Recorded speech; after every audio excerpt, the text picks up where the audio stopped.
The more and more I have conversations with people about the Israeli-Palestinian conflict, the more and more I realize people don't actually understand the history, or they only understand the US propaganda around it. And not just with Israel and Palestine, but honestly with the entire Middle East.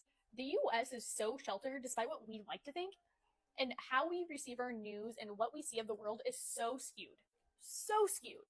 So I'm going to do some book recommendations for you guys. The first book recommendation, Media Control.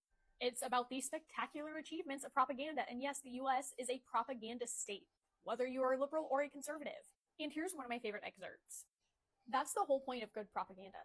You want to create a slogan that nobody's going to be against, and everybody's going to be for.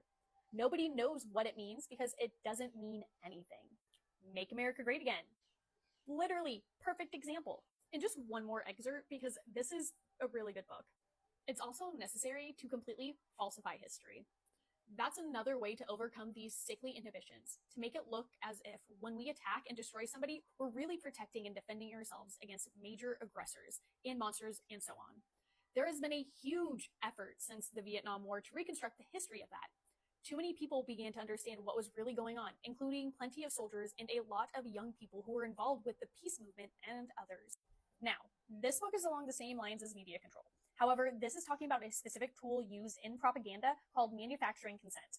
I have not read this entire book. I've only read excerpts when I was in college, and I'm really excited to dig into this. So once I do, I will read you guys some quotes, but I know it's a good book because I've read excerpts. Now, This Thick Boy. This Thick Boy is a really great read, particularly understanding US, Israeli, and Palestinian relations. I haven't gotten a ton through it because it is super thick and it's very dense, but I'm going to read you a couple of excerpts.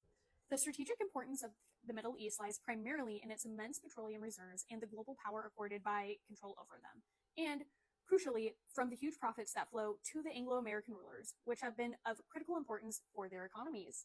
It has been necessary to ensure that this enormous wealth flows primarily to the West, not to the people of the region. That is one fundamental problem that will continue to cause unrest and disorder.